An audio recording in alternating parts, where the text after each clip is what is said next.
Welcome to Countdown to Infinity, a Marvel's Avengers podcast. We talk all things Marvel Cinematic Universe, including all of the new TV shows on Disney Plus, the movies that have been releasing in cinema.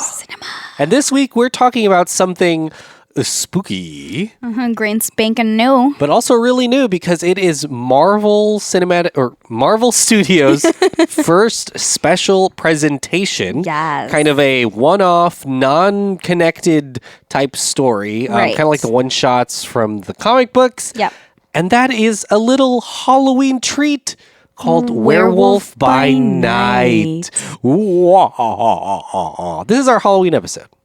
Okay. Happy Halloween. Happy Halloween. This episode's coming out before Halloween. Yes. We actually are going to have an episode coming out on Halloween Day, but that one's probably going to be about Black Panther. It's Monday. But this is it. This is our spooky episode. It's the spooky one. My name's Emmanuel. My name is Sofia. I was about to say, who are you, sir? You sound... It's a reveal, just like the thing we're about to talk about. Are you excited for Halloween this year? Yes, I am, because I have a really cute costume planned Ooh la with la. my a better half. Me? My dog. Well, you can't say better half because it takes 3 people to do this costume. So it's a that's better third? But yes. Uh-huh. It's a third. A third of a... I was going to say a throuple, but that's different. That's something else. No, not with our dog. Yeah. Do you want to describe it? Sure. Peeps? It's so it's called we're cookie dough. Cookie dough. Yes. So our dog will be the cook. So he will have a little chef's hat. Emmanuel will be the E. Yeah. Emmanuel. Uh-huh. And I will be a doe, a deer, a female deer. So cookie dough. Cookie dough. Clever girl. Yeah, it's real, All right. it's real cute. You know? Yeah, I mean, I'm interested, I guess, if anyone is going to be dressing up in something even more clever, let us know. The bar is high. You have to beat that. Oh my God. At least. It's not even that high. Well, let's talk about Werewolf by Night. Okay. The new Disney Plus special presentation. This is a black and white, moody, I guess, callback to the 60s and 70s Halloween-type horror specials that played on TV. Yeah. It's directed by Michael Giacchino, who is mostly a composer of most of your favorite Pixar films. He did he did Up. He did the Marvel. Dun, dun, dun, dun. I don't even know what the name is. The Marvel Avengers theme? The theme song? Yeah, the theme that plays. Yep, that's him. Yeah. And he has directed shorts before, but this is maybe his biggest and his first for Marvel and Disney. It's live action. It's, a big production by all accounts. Oh, for sure.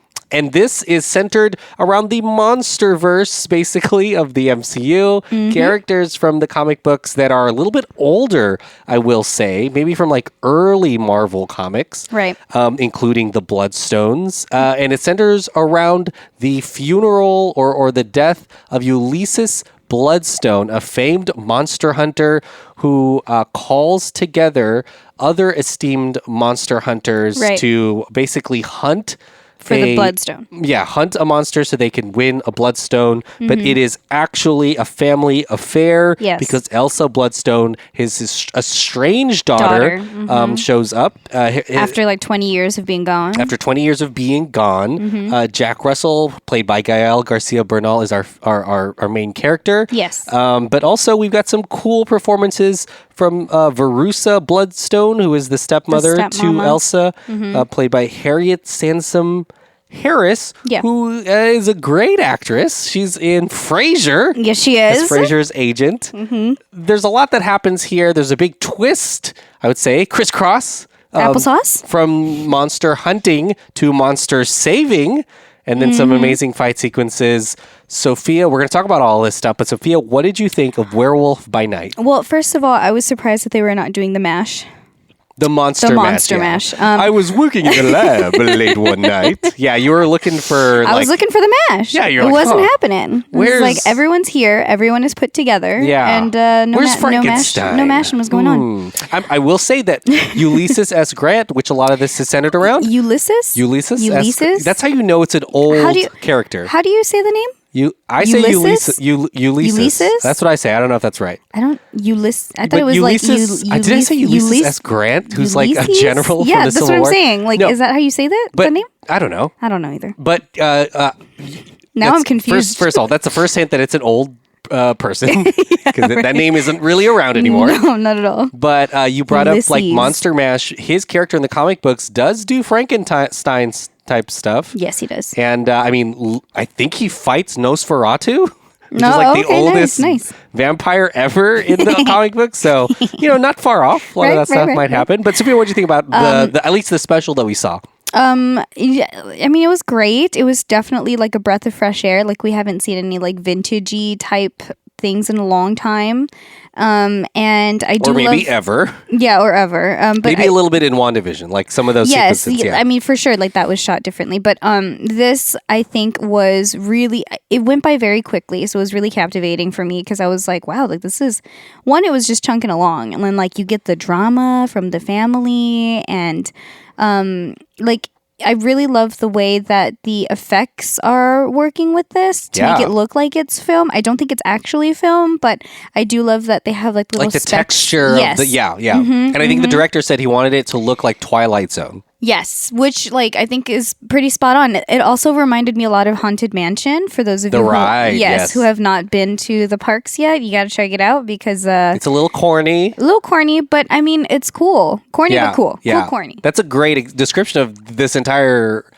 I was going to say episode, but this entire special presentation because you're right. There are some comedic moments. Yes, like whenever Ulysses. See, I say Ulysses. Yeah. Okay, that's fine. He's dead. Who cares? The Elder Bloodstone. I see him as like an effect on the ride. Yeah, he when they reveal his corpse, he is an animatronic. Yes. He's a real animatronic. Yes, and just the way that he moves and like the mouth and even just the butler with the little hand crank, I think that's really cool. Yeah. I wouldn't be surprised if something like that is added to a Disney something or other here in the next coming years because I really like this vibe. This is really cool. And then I do also love the action in this, even though there's like not a ton, but it's just enough to like satisfy my little adrenaline itch for Marvel. Yeah. So it's really cool. Yeah. I like it. Yeah, I think it's a really fun show of kind of what would happen in Marvel if they decided to follow just kind of one template or a theme, kind of like an old horror movie or old horror special. Horror. And I think they really hit it out of the park for a lot of the stuff. You already talked about some of the action. But I think that their effects as well fit so perfectly with what they're doing. Yeah. I mean, we just finished watching She-Hulk, which had such a crazy discourse about CGI and stuff online. Yeah. And here's a show that has a lot of practical stuff. Yeah. And maybe seemingly unfinished looking stuff, but it fits into what the genre is. Yes. In a really cool way. And I will say, too, it's really impressive. The character of Ted or Man Thing, because I think that's who he is from the comic books.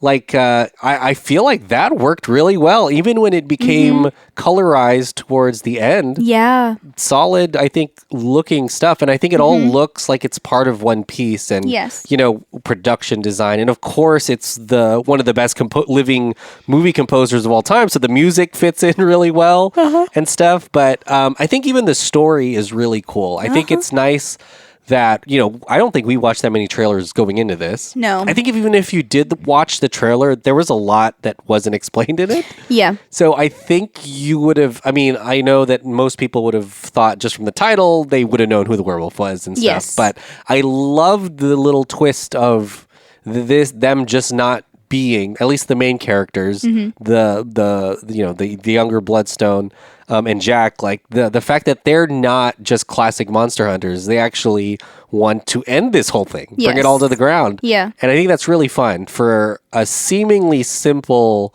story in the beginning to be super complicated and, ultimately become about a werewolf, and fighting and stuff like that. I really like that the theme, quote unquote, is kind of centered around like the don't judge a book by its cover, because Jackie Jack over here, spoiler alert if you didn't get that from the title and the trailer and putting 2 and 2 together, he is the werewolf, and he's Werewolf by Night. He's Werewolf by Night, and he doesn't necessarily care for that side of himself. He shows up as a human. He's telling everybody, "Nah, I'm a human. I'm about to hunt this monster."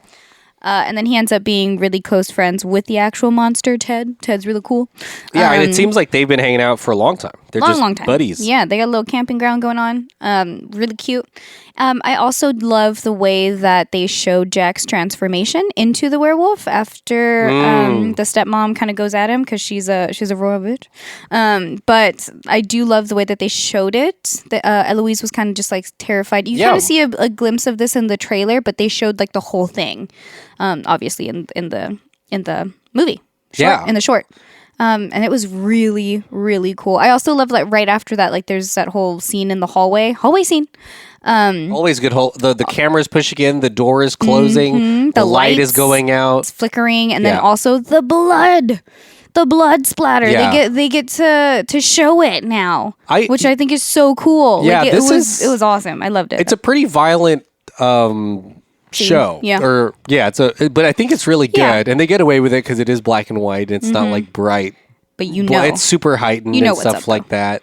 But it is like, I love the classic horror elements. You talked about some sequences and super cinematic stuff, but all of that is pretty classically horror. From even like the 40s. I will say the only other movie where we've seen a lot of this is probably Doctor Strange, the Multiverse of Madness.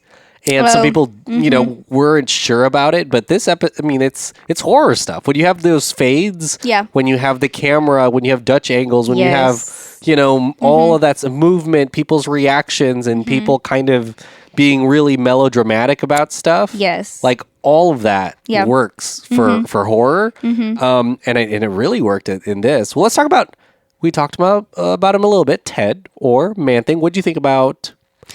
What do you think about him? I thought he was so cute. I mean, like, just how he...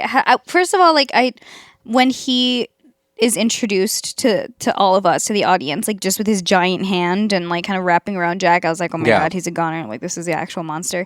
Then he ends up being such a sweetie pie, like, such a gentle giant. And he's like, hey, man, I'm just trying to get out of here. I'm just trying to dip. And I mean, it's not like he wants to be there, like they're just kind of holding him there because he just happens to be a monster in the area.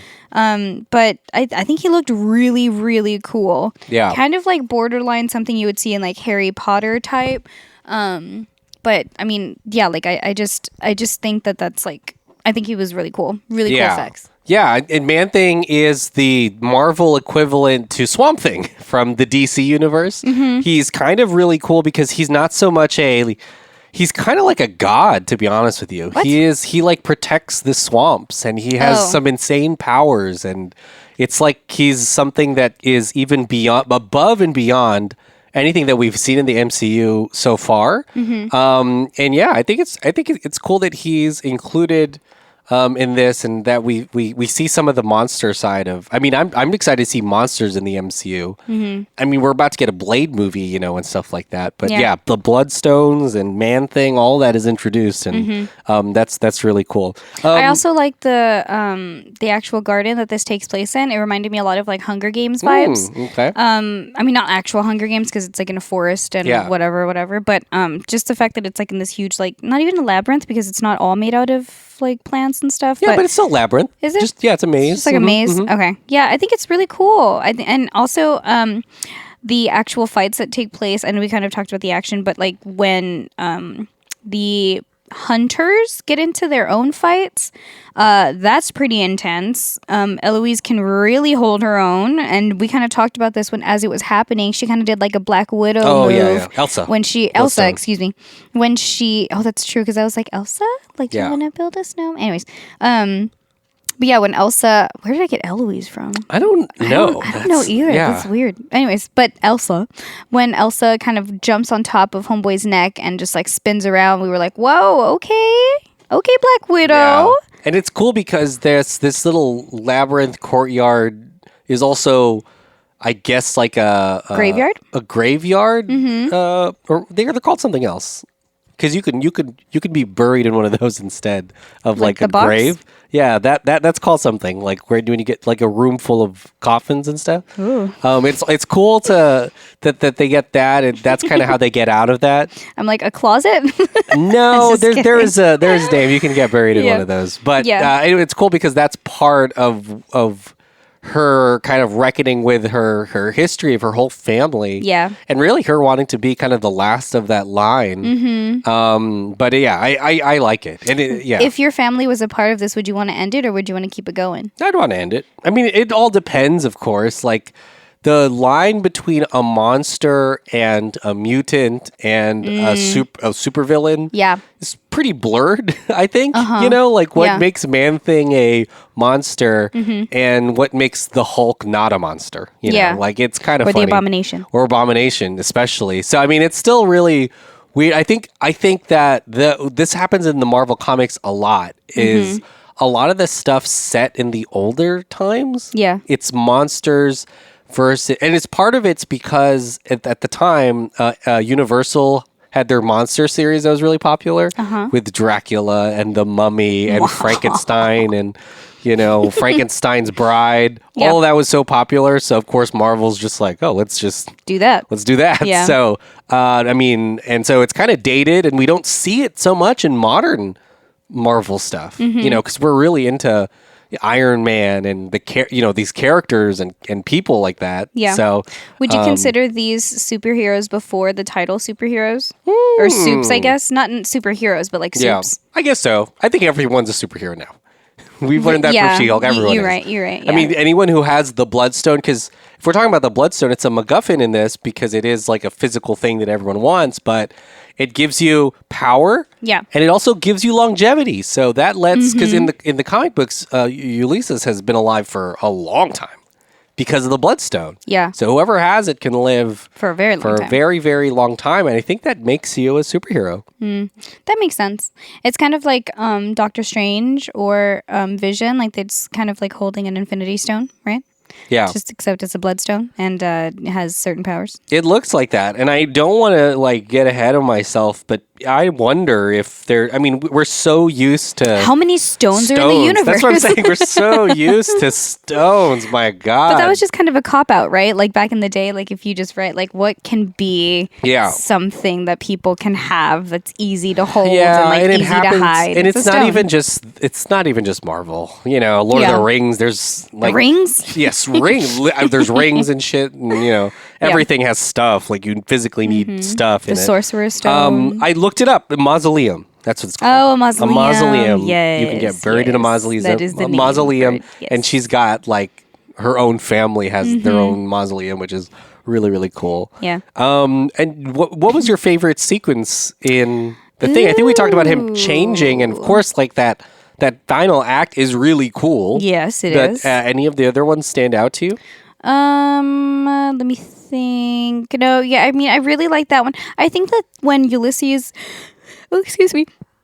was first revealed, I guess. Yeah, like when he was talking, I thought that was kind of funny. Not that it was like my favorite moment, but I do think that was just kind of, kind of cool. Yeah. I don't know if I would like to see that in person. Yeah. I think that would be really weird and morbid. I think what you talking about Haunted Mansion at Disney World and Disneyland, that makes total sense because that ride is the product of one designer who wanted it to be really scary and another who wanted it to be goofy. Yes. And so the ride is kind of half and half. And I think because he throws a joke in there, like that's what reminds me of Haunted Mansion. And that's why the show, which is full of gore, one of the goriest things that Marvel's done, really, so far. We're looking at, Blade's going to be crazy, I'm sure, in Deadpool. Yeah. But Moon Knight was pretty crazy too. Moon Knight was pretty crazy too. But this one is, pretty serious and spooky. But at the same time, it is kind of funny. And it is kind of over the top in a way that, makes it kind of lighter. Yeah. So you're not so it's not so dramatic, Were you rooting for Elsa the whole time? Yeah, of course. Yeah. I think our main characters are great. And I think that's what makes this really special as a like a special presentation one-off. A really special It's a presentation? special. Well, because there's, and I think I read that the director wanted this, and that he wanted there to be like a moral to this, because all of the older specials did too. Like it was, it was like, hey, here's Bride of Frankenstein. You need actual human friendship. Like that was like the moral of that, movie. Yeah. And I think that it's nice that this has something like that. And it is kind of broad enough that everyone can just understand it. It's not super specific. You know? It's not like, hey, this one kind of story has this one kind of issue. It's very like, oh, yeah, that makes sense. Like, we shouldn't, what these monster hunters are bad people. Yeah. And you need to, protect your friends. Yep. And even if it goes against your family, like it's all very broad stuff, but there's at least still like a moral tale going on, which is nice. I agree. It's not just like monsters everywhere. It's not just like go kill the monsters Yeah. either. Go around killing monsters. I think that's what I like about this, that it shows that even like the monsters have some sort of feelings. I mean, obviously that's not always the case in movies like this. Like sometimes monsters are just like, yeah, we just kind of like attack. Part of us wants just like villains that have no real anything, like remorse or they're anything. just there to just kill. No goal. It's just Yeah, like Sharknado. That shark my gosh. tornado has no feelings wreaks for havoc. us. It doesn't give a fuck. Just wants us. But I do like that they gave Ted like emotions, and like his eyes are so sentimental. Like he's just like his little eyes. He's very expressive. He's a lot like, and Marvel does this a lot. He's like Groot. Yes. He's like all of these other characters that don't speak. Yeah. Well, Groot, English. Groot says, "I am Groot." I guess so, but they like it's hard for them to communicate. But they're very. And they're maybe smarter than us, honestly. But there's a lot going on, but we just don't know. Yeah. So yeah, I like that Marvel, and this is not even like a Marvel movie thing. It just happens in the comic books a lot. Yeah, it happens in Star Wars. Nice. It happens in a bunch of places. Yeah, it's nice to have cute things like Baby Yoda that are very expressive. Yeah, are expressive, and we're not always 100% sure what they're up to. Yeah, but we know we like them. It's kind of like when Elsa met Ted, and he was like super like trying to be aggressive, and she was like, Ted. Good body language. I got to look up his name, but the actor who plays him. It's an actual actor. Well, I mean, it's CGI, quote, unquote, yeah. But yeah, there's someone who did the mannerisms on set. It's the same guy that does do, I believe, like Star Wars stuff, like Wookiees and things like that. Because very cool. I think that is really kind of important because you're right. Like he doesn't speak sometimes, but you need to be able to speak with your body. Yeah, with his body. Yeah, it is a lot. It's kind of like how James Gunn, did the dance for Baby Groot for Guardians 2, and it's nice when you put a lot of thought into Rocket those characters and stuff. But yeah, well.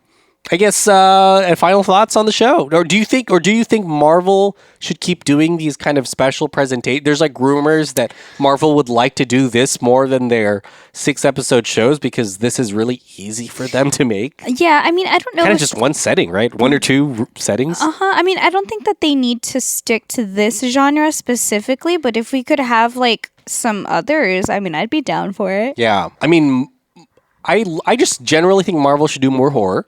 Because they have a lot of horror-based characters, Yes, Do the whole Bloodstone thing would be cool, but they have so many horror-based characters, and it's kind of the thing I think they need to figure out. Because if everything looks the same, that's what I'm saying. I don't want them. I don't want them something. to stick to this format. Yeah. Like I enjoyed this because it felt new. And it's Halloween. And it's Halloween-y. Spooky. Yeah, sure. Yeah. But I mean, like, I wouldn't mind other horror things, but I don't know if they have to stick to this specific like formula. And this then time. and the presentations will continue. This in just like a month or two.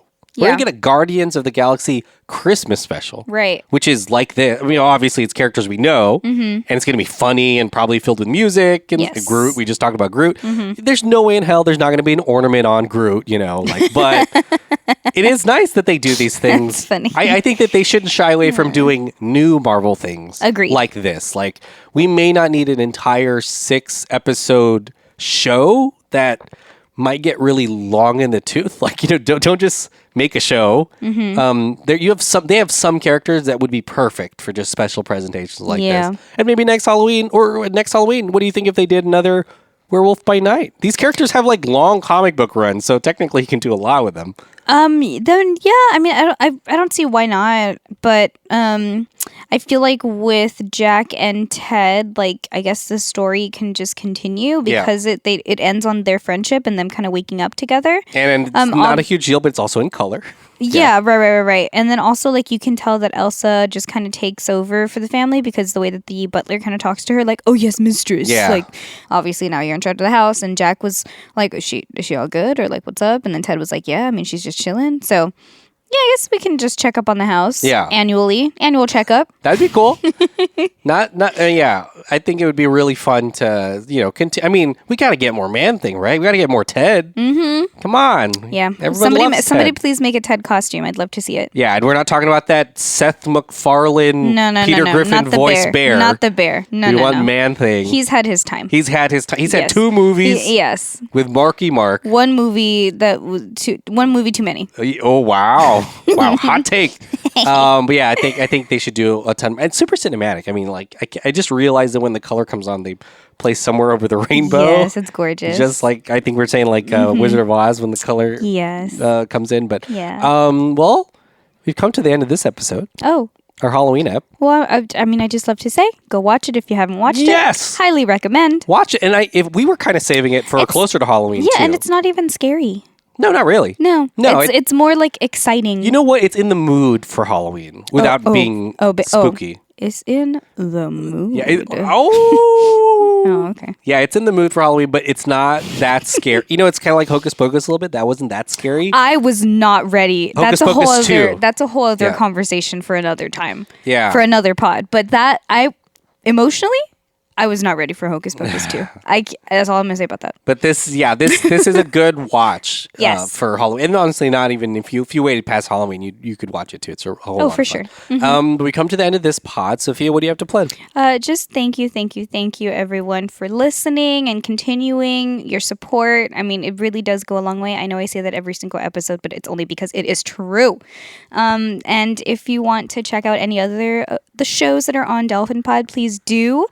And if you want to take it even one step further, you can contribute to our Patreon. Everything's going to be at patreon.com/delphinpod, DELFINPOD.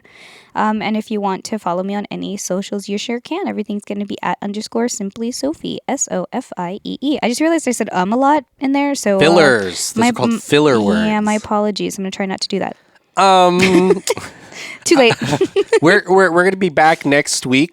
There isn't a new Disney Plus show, but we are only weeks away from Black Panther 2 Wakanda Forever. Black Panther. Sophia, you'll be out of town for that premiere, but I will be watching That is it. so true. I'll be watching it. Business. I'll be watching it in advance. Yeah. And we're definitely be talking about that. But our next God. episode you'll be on, it'll be our preview episode for Black Panther 2 Wakanda Forever. Yeah. We'll have some theories. We'll talk Namor. We'll talk Shuri. We'll talk who the new Black Panther might be. I don't know did you see the news that Rihanna's doing the album? Yes. Okay, that's crazy. crazy. I don't know how I feel about that because she has put us on emotional roller coasters before. With her album. She hasn't put one up in like 4 years or 5 years. Babe, it's been like It's been a long time. It's been a long. So this is big. This is big. This is big news for all the Rihanna heads. If it's true. If it's true. I don't know. I think it's true. I don't know. They don't leak that. She's been playing with my heart too much. It's hard for them to leak that because what other artists, I mean, if they're like, oh, it's not Rihanna, it's actually blank, who's the blank and how bad would they feel? Yeah, that's true. You're like, oh, it's not Rihanna, sorry. Can you just, I said again. Oh my gosh. Can you just record what you see in the theater and then just show it to me later? You should go watch it over there. It's going to be too much trouble. I'm not going to have time. Thanks for listening to this. Keep Thank reviewing you. it, share it with all your friends. We'll be back next week with a new episode. Thanks for supporting Dolphin Pod. Bye. Bye bye.